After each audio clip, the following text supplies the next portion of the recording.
안녕하세요, 비트TV입니다. 오늘은 어린이날이죠. 여러분들은 이제 코인 어린이들은 아니죠. 코린이들은 아니죠. 아직도 코린이면 안되겠죠. 자, 여기서부터는 구독자분들에게만 노출이 되는 영상입니다. 구독, 좋아요 좀 눌러주시고요.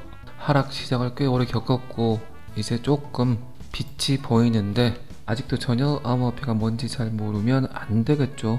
어쨌든 떠나는 K코인러, 얼어붙은 한국 코인 시장. 엊그제 기사에서 제가 우리나라 코인 투자자들이 600만 명이라는 소리를 들었는데, 비트코인만 상승을 하고 그리고 알트코인들이 시장에서 아직 빛을 보지 못하니까 코인 시장을 떠나는 코린이들이 많아지고 있는 것 같습니다. 여러분들은 이 길의 끝, XRP의 끝, 비트코인의 끝, 그게 궁금하기 때문에 아직도 집단 지성을 갖고 있는 여러분들은 살아남아 있죠. 부디 잘 살아남아 계시기 바랍니다. 어쩌면 이 시대, 중산층이 사라지는 이 시대, 인구가 소멸되고 있는 이 시대, 전 세계에서 가장 아이를 낳지 않는 한국이란 국가에서 부동산의 희망도 점점 사라지는 것 같고, 전통 금융 시스템이 무너지면서 주식 시장도 그렇게 좋아 보이지 않고, 이제 막 시작되는 암호화폐 시장에서 꼭 여러분들이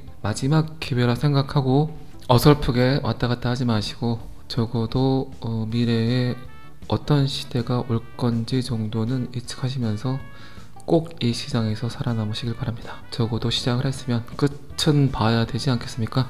왜 그렇게 부동산은 사놓고 5년이고 10년이고 기다리면서 암호화폐는 오늘 사서 내일 올라야 된다는 착각들을 하십니까?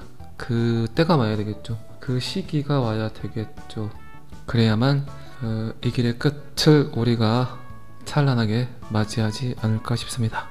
어디 가지 마시고 꼭 궁둥이 딱 붙이시고 손가락에 기부사하시고 하루하루 원화책을 여러분들에게 주어진 일들을 열심히 해 나아가시면서 여러분들이 아직 모르고 있는, 여러분들 몸 안에 숨어있는 부자 유전자를 꼭 활성화시키기 바랍니다.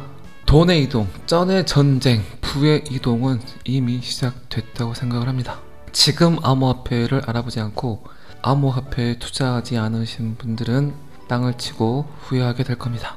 어쨌든 지금 제 영상을 어린이날인데도 불구하고 듣고 계신다면 원하든 원하지 않든 요번 생에 가난하게 살긴 그런 것 같습니다. 오랜만에 이 말 하니까 재밌네요. 자, 요거는 여기까지만 보시고요. 이창용 한국은행 총재, 요분 왠지 보면은 되게 정부 눈치를 보는 것 같아서 좀 안타깝긴 해요. 그리고 간당간당하게 이끌어오고 있는 우리나라의 금리 정책, 미국 기준금리와 우리나라 기준금리 차가 2%대를 유지하면서 아직도 저 자리에서 버티고 있는 게 신기할 정도로, 어쨌든 무슨 말을 계속 하고 싶은데 하지 못하고 그 누구의 눈치를 보는지 눈치를 보고 있는 것 같은 이 양반, 참 의미심장한 말을 했습니다. 뭔가 알고 있는 듯한 그 발언이 참 재밌습니다. 자, 한국은행 총재, 예금 토큰, 은행이 발행하는 스테이블 코인 CBDC가 대안이다. 제가 영상을 통해서 계속 이야기 드렸던 내용이죠. 리플 XRP, 리플 스테이블 코인, 그리고 리플과 SSL을 하고 있는 전통 금융 기관들, 그리고 지금 각국에서 CBDC를 만든다고 하지만 그거는 헛방이다. 그냥 미국의 결정만 기다리고 있다. 결국 CBDC가 모든 걸 하게 될 것이다.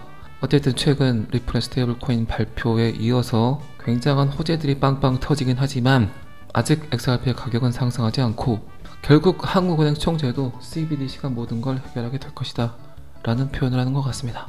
핀테크 발전에도 국경 간 거래 개선이 더디고 있다. 모든 게 디지털로 들어와서 모든 부분에 대해서 혁신이 이루어지고 있지만 아직까지는 종이화폐, 명목화폐로 이루어지고 있는 전통 금융 시스템, 이제 정말 마지막으로 돈이 디지털로 깔끔하게 들어오려고 하고 있습니다. 그게 제가 생각하는 이 길의 끝, XRP의 끝, 비트코인의 끝이 아닌가 싶습니다. 결국 CBDC, 제가 영상에서 끊임없이 이야기 드렸던 리플의 ODR 거래는 미국의 디지털 달러 시험 테스트다.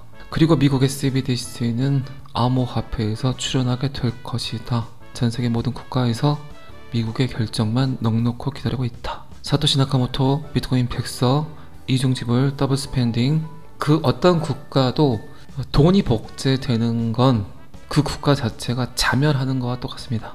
유튜브가 하나이듯, 인스타그램이 하나이듯, 메타가 하나이듯, 결국 플랫폼은 한 국가, 그 국가에서 결정을 하고 그 국가가 기축통화국이 되겠죠.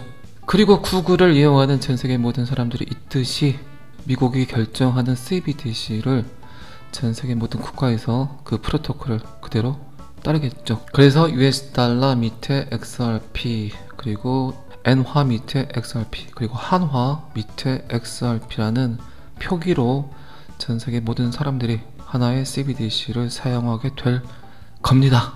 요 이야기를 제가 계속 거의 3년간 했던 것 같습니다. 이제 그 실마리들이 조금씩 풀려나가고 있어요. 최근 XRP를 했죠. AMM, Automated Market Maker, 자동화된 시장 조성자. 누구나 은행이 될 수 있다. 탈중앙화 금융, 블록체인 금융, 그리고 리플의 스테이블 코인 발표. USDT 테더는 결국 자폭하게 될 것이다. 비리가 너무 많다. 돈을 많이 썼다. 암호화폐 스테이블 코인이 전통 자산군에 너무 많은 투자를 했다. 거기에 멍들었다. 그래서 USDT를 살리는 것보다 가장 떳떳해지려고 하고 있는 놈, 미국에서 인정하는 첫 번째 암호화폐인 그놈의 스테이블 코인을 만들어서 전 세계 모든 사람들이 사용할 수 있게 만들자. 요게 아마도 제롬 파월, 자넷 앨런, 그리고 그들의 바지 게리 겐슬러의 생각이라고 비트TV는 생각을 합니다. 제 말대로 계속 흐르고 있죠. 가격은 그지 같지만 이 길의 끝에서 명제를 만들어 놓고 그 명제대로 세상이 움직이길 지금 여러분들이 기다리고 계신 것과 똑같습니다. 자, 어쨌든 한국은행 총재 에이금 토큰은 규제받는 은행에 의해 발행되는 스테이블 코인이라 생각한다. 이 아고라 프로젝트는 한국은행이 국제결제은행, 국제금융협회, 기축통화국, 멕시코 중앙은행과 공동으로 추진하는 중앙은행 디지털 화폐 프로젝트다. 미국, 영국, 일본, 프랑스, 스위스. 자, 이 5개국 모두 다 누구와 파트너십을 맺고 있습니까? 제가 말하지 않아도 여러분들이 충분히 아실 거라 생각을 합니다. 참 재밌습니다. 아고라 프로젝트는 기술적 문제뿐 아니라 상당한 규제적 조화를 필요로 한다. CBDC로 얻을 수 있는 가장 큰 이익이 결국 국경 간 거래라고 강조했습니다. 크로스보더 페이먼트. 정말 인류가 한 번 더 강하게 진화하려고 하고 있습니다. 물론 장단점은 있지만 여러분들이 인터넷이 없는 세상에 살고 있지 않는 한 CBDC는 그냥 여러분들이 자연스럽게 받아들여야 되는 인류의 도구라 생각을 합니다. 자, 그리고 이 총재가 이야기하는 아고라 프로젝트는 요거 보시면 아시겠지만 BIS에서 국제결제은행에서 4월 3일 국경간 결제 토큰화를 탐구하는 프로젝트로 시작을 했고, 그리고 BIS는 리플과 쎄쎄쎄 하고 있는 거 아시죠? 대놓고 리플 XRP를 스테이블 코인이라고 이야기를 했었습니다. 아고라 프로젝트, BIS, IMF, 스위프트, 그리고 월드뱅크, 그리고 IIF, 국제금융연구소, 그리고 리플 XRP. 자, 이 기사는 여기까지만 보겠습니다.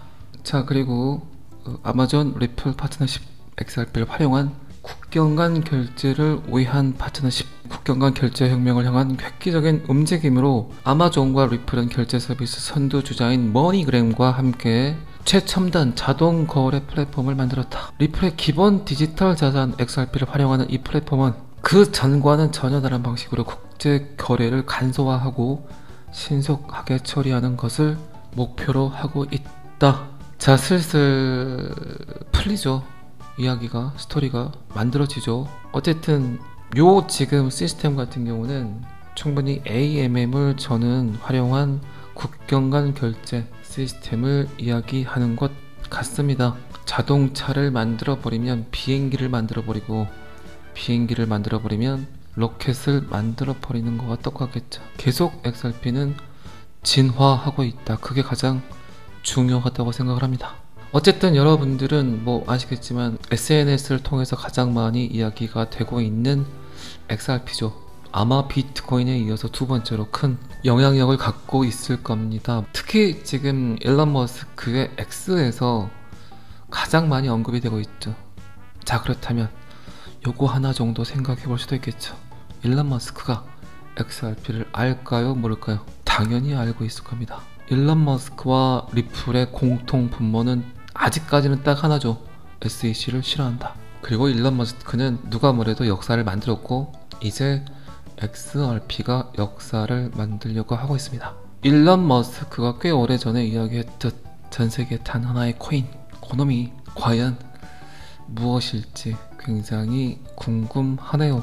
여러분들 그거 아시죠? 꽤 오래전부터 일론 머스크는 비트코인을 사지 않고 비트코인을 언급하지 않고 있습니다. 왜 그럴까요? 요거 하나가 엄청난 힌트가 아닐까요? 어쨌든 선택은, 모든 선택은 여러분들이 직접 하시는 겁니다. 자, 어린이날인데도 불구하고 아침 영상 시청해주시는 모든 구독자분들께 감사드리고 오늘 하루 아이들과 함께 즐거운 시간 보내시기 바랍니다. 오늘은 여기까지 하겠습니다. 구독과 좋아요는 항상 저를 너무너무 힘나게 합니다. 감사합니다. 비트TV였습니다.